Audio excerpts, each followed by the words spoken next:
Quem imaginaria que uma senhora idosa, mãe de um dos homens mais influentes da Bahia, seria encontrada amarrada em meio ao lixo, e justamente pela nora, a mesma mulher que ela um dia tratou como filha? Foi nesse instante que o ronco de uma SUV rasgou o silêncio do lixão. O veículo parou bruscamente, a porta se abriu e André Moura, milionário e herdeiro do império da família, saltou do carro tomado pela fúria. Ele encarou a esposa como nunca tinha feito antes. "O que você fez, Marina?" gritou, enquanto a poeira se levantava e o cheiro ácido do lugar tomava o ar. Marina ficou paralisada, cabelos bagunçados, rosto sem cor. Atrás dela, Dona Estela tremia, amarrada, com lágrimas e sujeira manchando o rosto. Foi ali, entre sacos rasgados e restos descartados pelo mundo, que a verdade começou a vir à tona. Mas para entender como um lar aparentemente perfeito chegou àquele ponto, precisamos voltar alguns passos. Na mansão Moura, em Salvador, as manhãs eram sempre as mesmas. Portões automáticos, aroma de café caro, passos apressados e um silêncio que dizia mais do que qualquer palavra.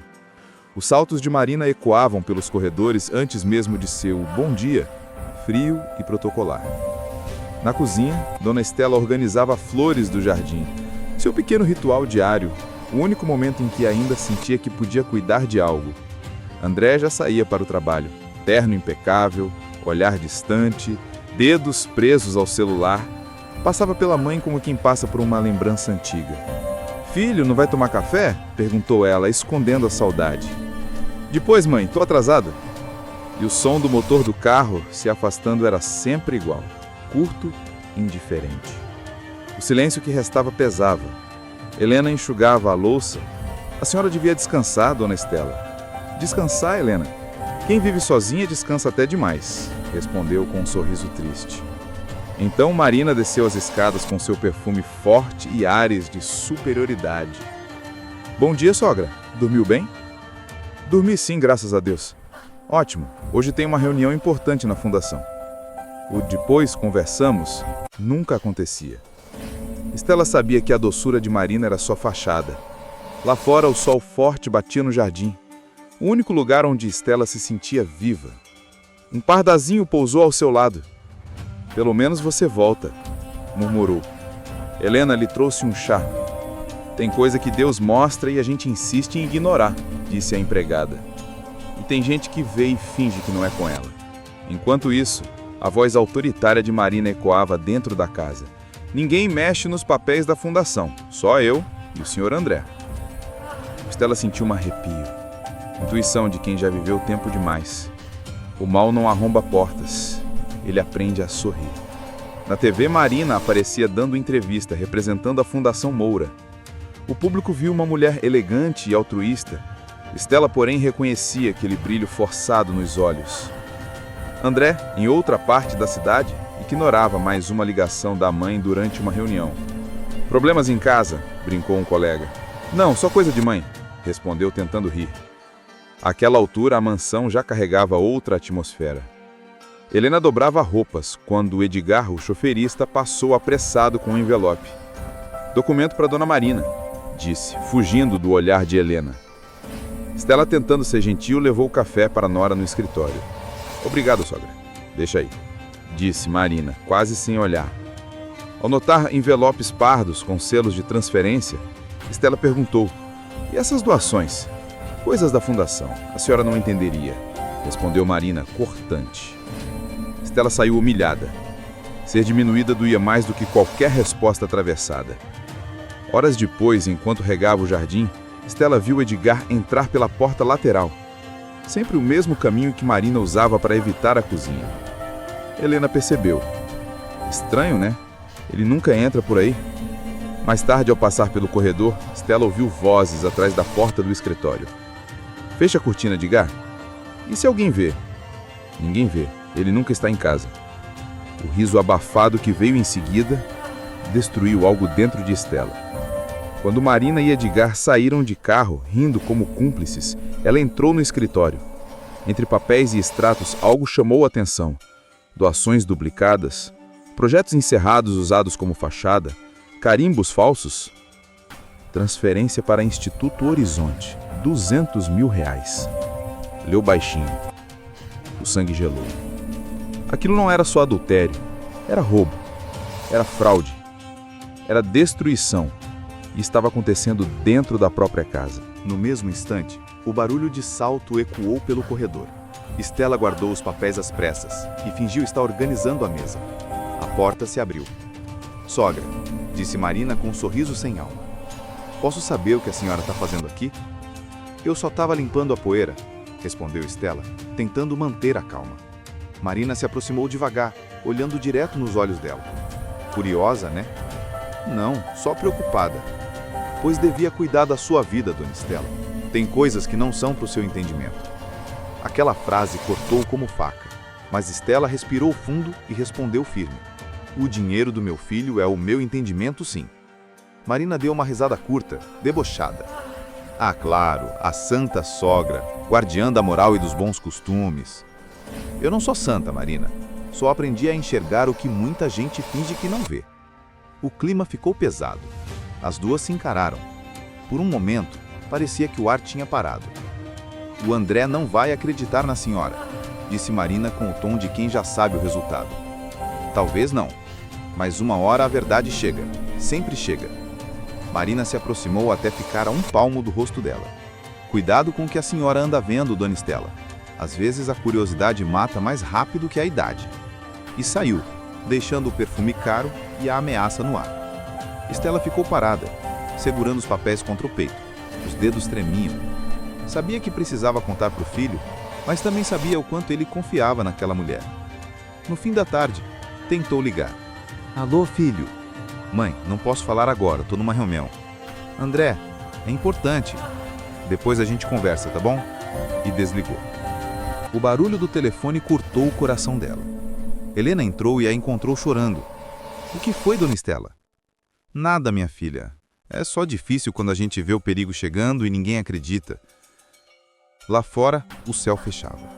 As nuvens se acumulavam no horizonte, pesadas. Era como se até o tempo soubesse. A tempestade estava só começando. Depois daquela discussão silenciosa, a mansão Moura ficou diferente. O ar parecia mais pesado e os olhares de Marina e Dona Estela já não se encontravam. A idosa evitava até passar pelo mesmo corredor. E Helena, que percebia tudo, preferiu o silêncio. Como quem sabe que, quando o mal amadurece, qualquer palavra pode virar gatilho.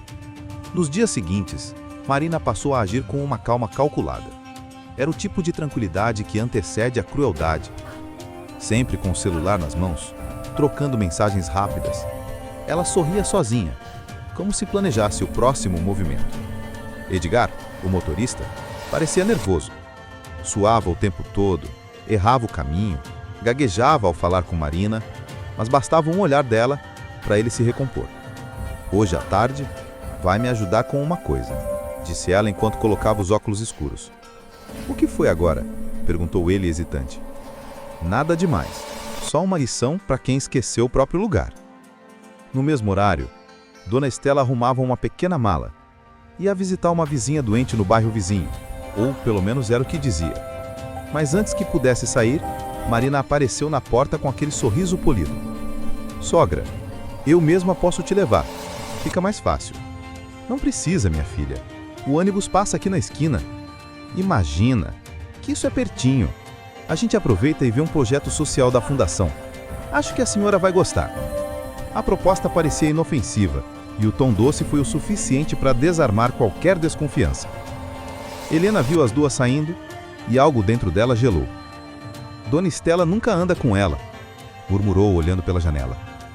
No caminho, o silêncio dentro do carro era quase palpável. Marina dirigia com um olhar fixo na estrada e Estela observava a paisagem mudar. O asfalto foi ficando irregular, as casas desapareceram e o cheiro de mar se misturava a algo mais pesado. Que lugar é esse, Marina? Calma, sogra. É uma área que a fundação quer limpar. Vamos ver o terreno. Edgar, no banco da frente, olhava pelo retrovisor. O suor descia pelo pescoço. O carro entrou numa estrada de terra e o som das rodas sobre o cascalho parecia o anúncio de algo errado. Quando pararam, Estela olhou em volta. Um campo aberto com montes de entulho, moscas, restos de madeira, plástico, poeira, o antigo lixão de Pirajá. Ela virou o rosto assustada. Marina, o que é isso? A nora sorriu calma demais. O destino é engraçado, né? Às vezes ele gosta de colocar a gente de volta de onde nunca devia ter saído. Stella recuou um passo, o coração acelerado. Você tá brincando, né? Não, sogra. Eu só tô dando ao mundo o que ele me deu. Poder. Fez um sinal com a cabeça e Edgar desceu do carro. Amarra ela. Marina.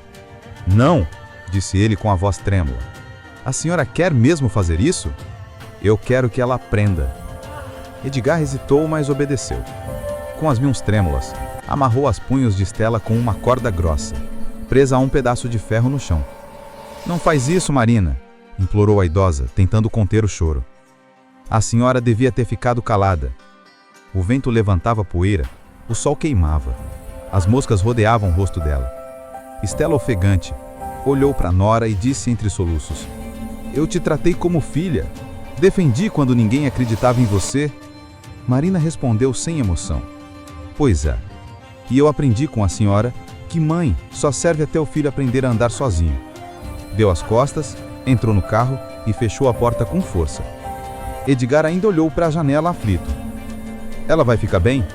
Vai, respondeu Marina. Ligando o motor, o mundo cuida do que é dele. O carro arrancou, levantando uma nuvem de poeira que cobriu o rosto da idosa. Dona Stella ficou ali, amarrada, cercada pelo cheiro de lixo e abandono. O vento trouxe uma sacola plástica que se prendeu na perna dela. E pela primeira vez em muitos anos, ela chorou alto, como quem não chorava só pelo medo, mas por tudo o que já havia sido calada na vida.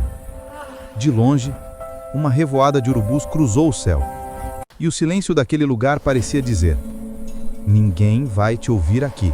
Enquanto o carro se afastava do lixão, Edgar não conseguia encarar o retrovisor. As mãos tremiam no volante, o peito arfava. Marina, ao lado, parecia aliviada, como quem finalmente tirou uma pedra do caminho. Você passou dos limites, Marina, murmurou ele sem conseguir mais conter. Limites são para quem tem medo. E se descobrirem?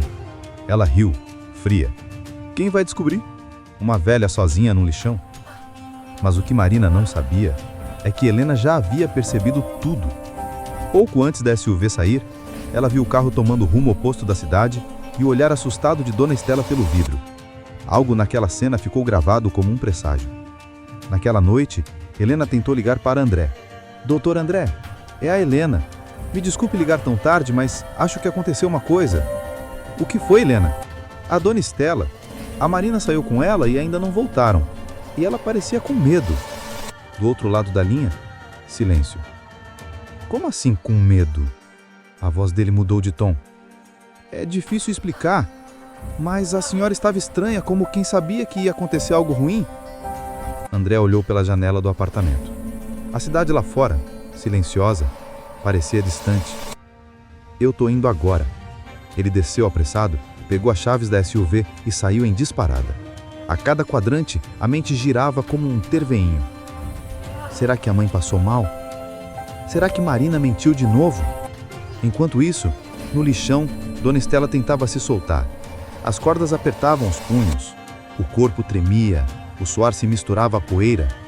O som distante de motores vinha e sumia, mas nenhum era o de socorro. O sol já havia ido embora. E a noite chegou com cheiro de ferro, lixo e medo. Ela olhou para o céu escuro e murmurou entre lágrimas: Não me deixa aqui, meu Deus. Não me deixa no lixo de novo. De repente, faróis cortaram a estrada. A luz se aproximava, balançando sobre os montes de entulho. Ela ergueu o rosto, os olhos cheios de esperança. Era a SUV preta. O coração disparou. O mesmo carro que a deixara ali, agora voltava.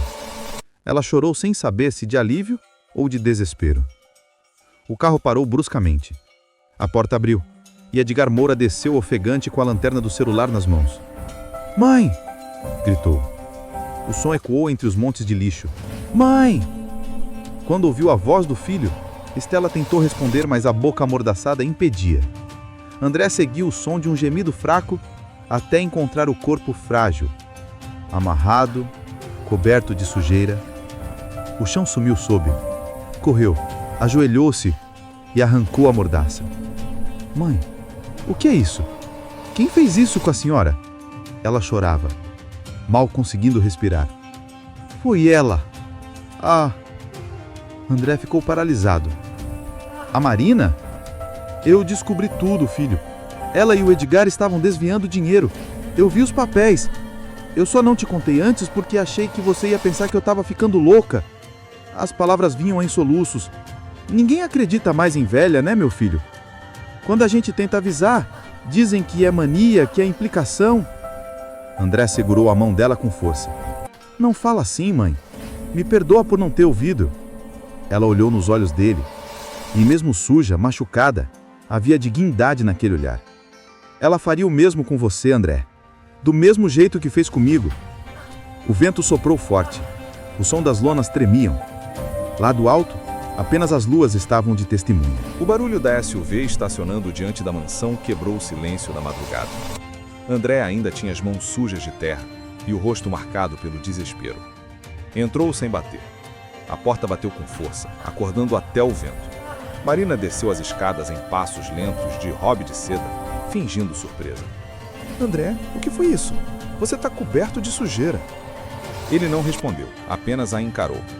O olhar dele pela primeira vez não tinha dúvida, só raiva contida. Onde ela está? Perguntou com a voz fria. Quem?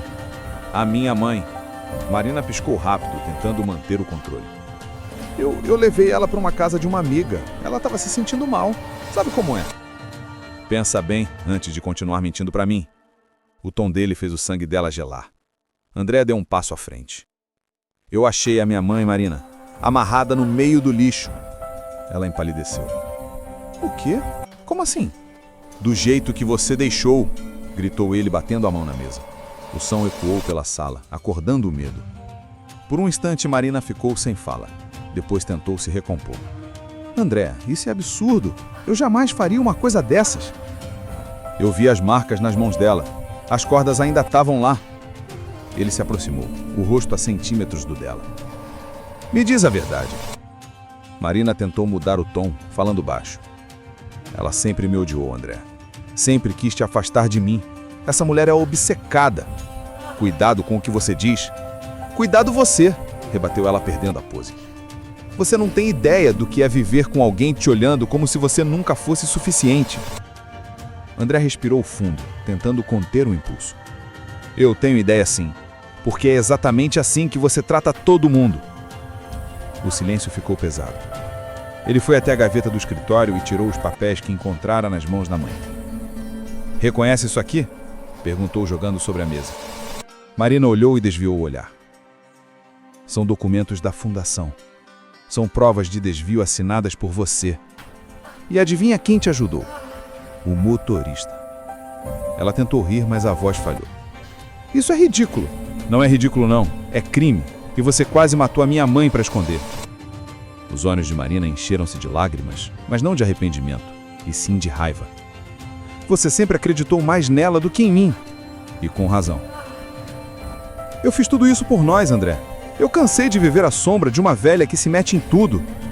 Ele ficou parado, olhando para a mulher que pensava conhecer. Sabe o que é pior, Marina? É perceber que a pessoa que dorme do seu lado é capaz de tanta crueldade. Ela deu um passo para trás, a voz agora trêmula. E o que você vai fazer?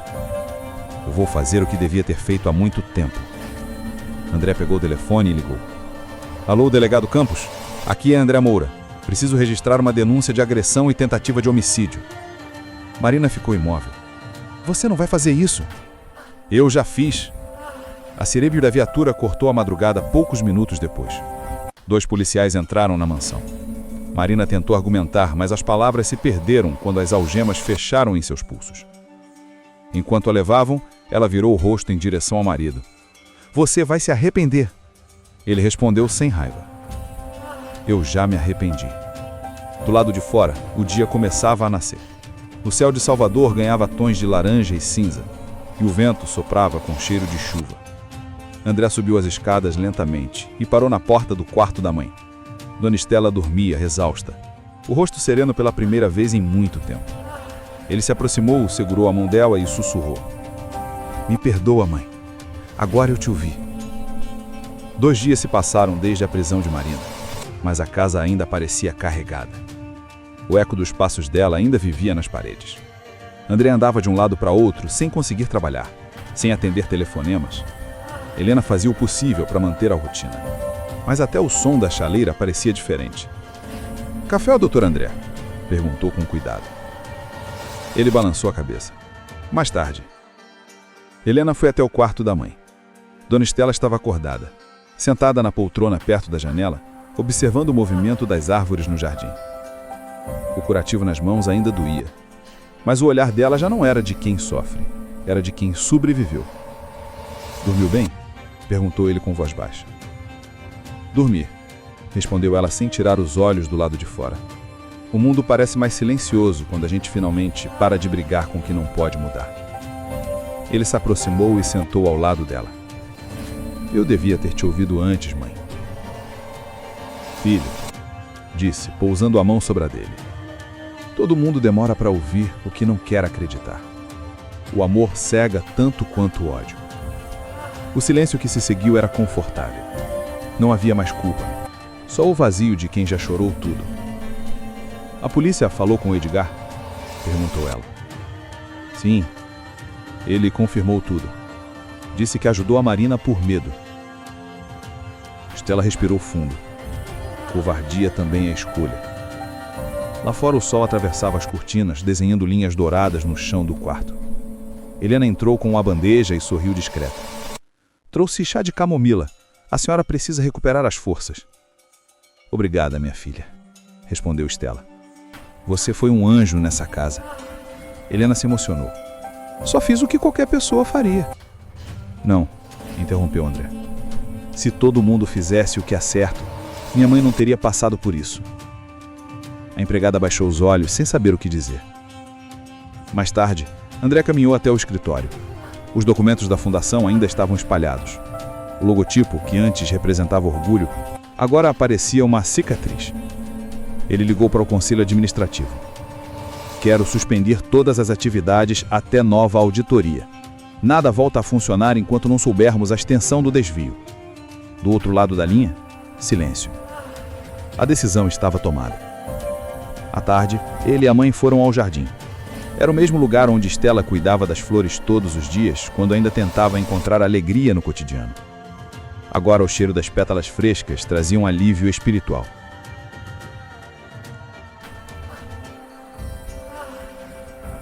"Lembra quando eu dizia que o jardim era a parte mais viva dessa casa?"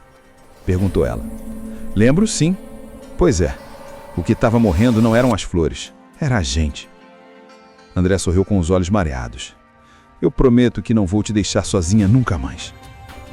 "Não promete não", respondeu ela com leveza. "Só vive do meu lado, que já é o bastante." O vento balançou as folhas e por um instante a casa pareceu respirar novamente. Mais tarde, André recebeu uma ligação do delegado.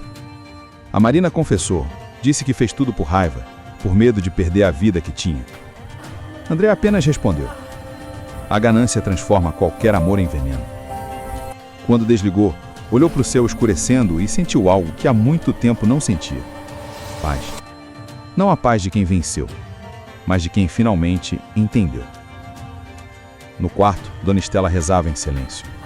Não pedia vingança nem esquecimento, só que o filho aprendesse a amar com os olhos abertos. Os dias seguintes correram lentos, como se o tempo também precisasse se recuperar. A mansão, antes cheia de passos apressados e vozes frias, agora parecia menor, mais humana. Sem Marina, sem os gritos, sem a pressa. Dona Estela caminhava devagar pelo corredor, as mãos ainda com marcas roxas das cordas. Cada dorzinha lembrava o que ela viveu, mas também o que superou. Helena vinha logo atrás com o cuidado de quem entende que o corpo cicatriza antes da alma. "A senhora devia descansar mais." "Descansar é para quem quer esquecer. E eu não quero esquecer, Helena. Quero lembrar. Lembrar do sofrimento. Lembrar que sobrevivi", respondeu ela com firmeza. Na sala, André revisava papéis, mas o olhar estava distante. Desde o dia do resgate, algo dentro dele havia mudado. A urgência, a arrogância, a indiferença. Tudo tinha ficado pequeno diante do que viu no lixão. Ele levantou a cabeça ao ver a mãe entrar. Mãe, quer dar uma volta comigo? Onde? Onde tudo começou. No caminho, o carro seguia devagar pelas ruas de Salvador. Nenhuma palavra. Só o som do motor e o vento batendo na janela. Pararam perto do lixão, agora cercado por tapumes da prefeitura.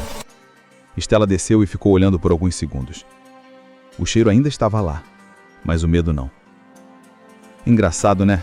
Disse ela com um sorriso triste. Eu nasci perto daqui. Me deixaram no lixo. E ainda assim a vida me devolveu a chance de ser mãe. E a vida quase te trouxe de volta para cá, respondeu André com a voz embarcada. Ela colocou a mão no ombro dele. O mundo dá voltas, filho, mas é a gente que escolhe onde quer parar. André abaixou a cabeça. Eu fui cego. A Marina dizia que... E ele confessou, com a voz embargada, que havia acreditado quando Marina dizia que Estela exagerava, que implicava com ela sem motivo. A mentira, vinda de quem a gente ama, chega doce, só amarga depois. Ele respirou fundo, tentando conter as lágrimas.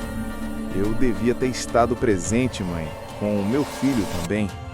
Ainda há tempo, André, para ele e para você. O silêncio que veio depois não foi pesado, foi bonito. Um silêncio de reencontro. De volta à mansão, Estela caminhou até o jardim. As flores que ela mesma plantara pareciam mais vivas, mais coloridas. Talvez fosse coincidência, talvez não. Helena surgiu com um envelope. Chegou isso aqui para o Sr. André. Era uma carta. Remetente Marina Moura, enviada do presídio feminino. Ele abriu devagar.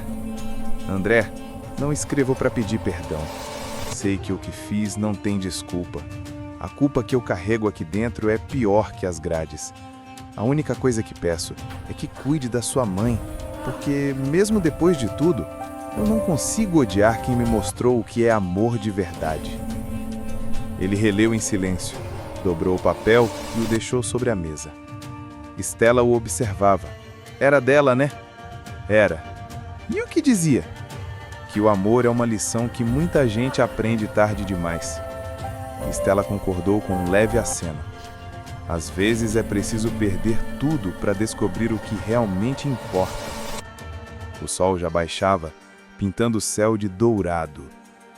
O perdão não é para quem erra, é para quem quer voltar a viver. André segurou a mão da mãe e sorriu. Então, vamos viver. O vento soprou leve e pela primeira vez não havia dor, só paz. Meses passaram. O tempo, com sua delicadeza silenciosa, foi apagando as feridas mais visíveis, deixando apenas as cicatrizes que ensinam. A mansão Moura permanecia fisicamente igual, mas não era mais a mesma casa. Estela agora caminhava pelo jardim com passos firmes e sorriso verdadeiro, não aquele sorriso educado, mas um que vinha da alma. André reformou o escritório da antiga fundação, retirou o nome de Marina, não para apagar o passado, mas para lembrar do preço da ingenuidade. A nova placa dizia: Fundação Vida Plena. A frase escolhida por ele, inspirada nas palavras da mãe, era simples: nenhuma vida é lixo. E era verdade, nem é de uma idosa deixada para morrer, nem é de um homem que errou pela própria ausência, nem é de uma mulher que se deixou levar pelo pior de si. Naquela manhã, a casa estava em festa. Lucas, o filho de André do primeiro casamento, corria pelo jardim rindo alto. Estela acompanhava cada passo com olhos brilhantes. Esse menino tem a sua energia quando era pequeno. Então você já sabe que vai dar trabalho, brincou André. Helena surgiu com um bolo simples. Primeiro aniversário da nova fundação. A senhora merece cortar o bolo, dona Estela. Ela riu, emocionada. Depois de tanto lixo, um pouco de doçura faz bem. Todos riram. A vida, pela primeira vez em muito tempo, parecia nos eixos. Dias depois, André recebeu uma ligação do presídio. Marina queria vê-lo. Ele hesitou, mas foi. No parlatório frio, ela parecia outra pessoa. Sem maquiagem, sem soberba, apenas uma mulher cansada. Eu não achei que você viria. Eu também não. A sua mãe está viva? Está em paz? Está. Marina baixou os olhos. Eu achei que tirando ela do caminho teria tudo para mim. No fim, eu me perdi de mim mesma. Você poderia ter tudo, Marina. Só escolheu errado o que decidiu segurar. Cuida dela por mim. Eu sempre cuidei. Só não percebia que era ela que cuidava de mim. Ele se levantou. Ao sair, o sol batia forte no pátio. O mesmo sol que um dia testemunhou crueldade. Agora iluminava recomeços. Naquela noite, André e Estela sentaram-se na varanda. As flores balançavam com a brisa suave. Mãe, sabe o que eu aprendi? Diga, meu filho, que o amor que a gente deixa de lado é justamente o primeiro que faz falta quando tudo desmorona. Ela sorriu com os olhos brilhando. Então valeram a pena todas as dores que suportei, disse ela emocionada. Eles riram juntos. O passado parecia distante, como uma tempestade já dissipada. Às vezes a vida nos joga em lugares escuros, só para provar que a luz nunca deixou de existir. E nenhuma vida, nenhuma, merece ser tratada como lixo. Se inscreve no canal e compartilha com alguém que precisa muito ouvir isso hoje. E me conta aqui nos comentários de que parte do Brasil você é e então você acredita que toda pessoa merece uma segunda chance? Eu vou estar aqui lendo cada um de vocês.